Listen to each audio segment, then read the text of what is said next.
Is about ping pong. But first, I'll give you guys some fun facts that are related to this subject. First, over 450 million people worldwide play ping pong, either like competitively or just for fun. And that kind of shows how awesome of a sport it is. And secondly, did you know that over 40 different games originate from ping pong?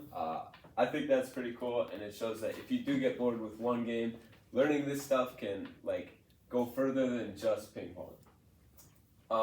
Now I'm gonna show you guys some things that you're gonna need if you want to play ping pong or get better at ping pong, or just play it for fun.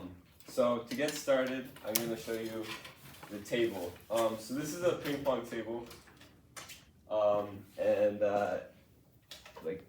pretty obvious ping pong table.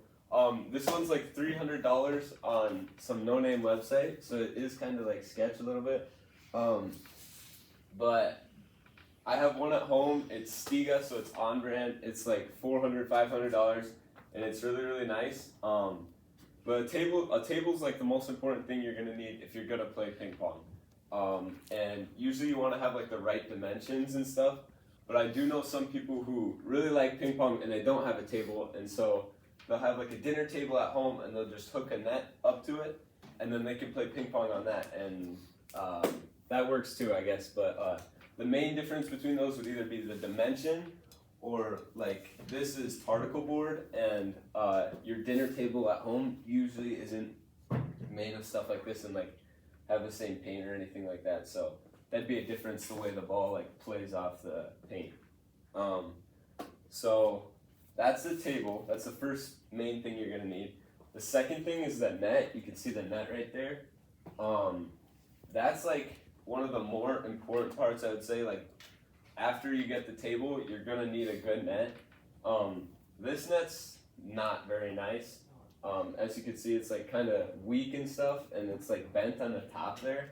So I wouldn't get like this net. And if you are trying to get like better at ping pong or play like a fun like ping pong, and you don't want to like ruin it for everybody, I would get a stronger net than that. And I wouldn't like try and be cheap about it, because this net was like $5 to $10 on Shields, and that's not like a good net, because if the ball like hits here, it can like roll over, and that's not fun for anybody, because you know the person who hit it just knew they got lucky, and the person who got the point scored on lost the point. So it's not very fun that way.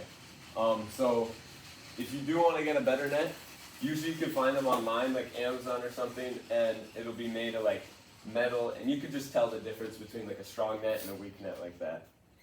The third thing I wanted to show you was paddles. So paddles can range anywhere from like $5 to like $500, so it is kind of crazy. This is the paddle that I use. I got this in a 3-pack from Shields. It was like $15, $20 for 3 of them. So this isn't a very nice paddle, but it's got this nice like rubber grip here, and it's bumpy, and I guess it works for my paddle, because I'm not like super competitive or anything, and I don't need to put like crazy spin on the ball or anything.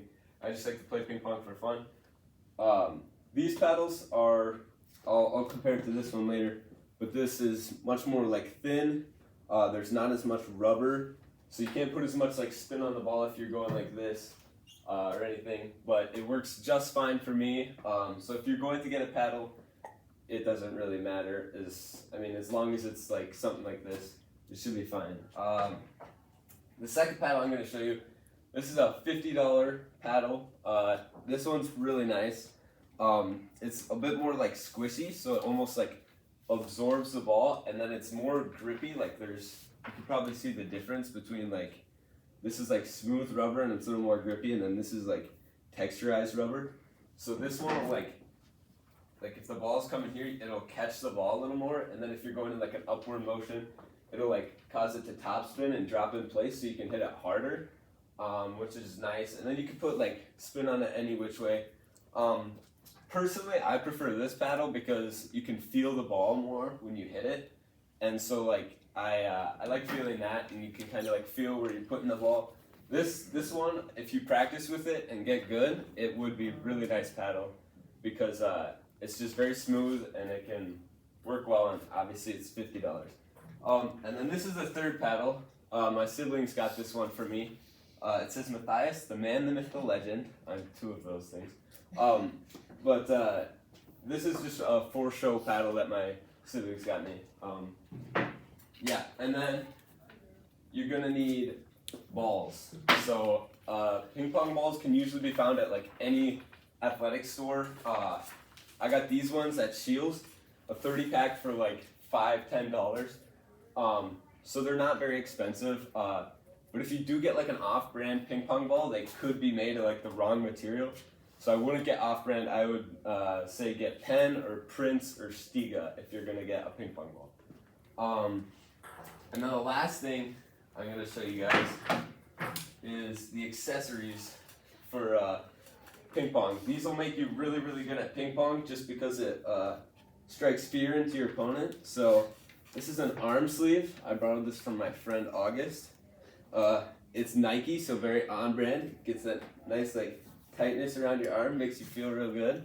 And then this is a calf sleeve, which is more for the intimidation factor.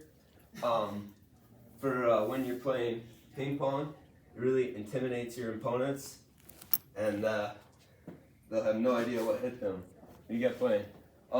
So now I'm going to demonstrate a little bit on how you're going to play ping pong.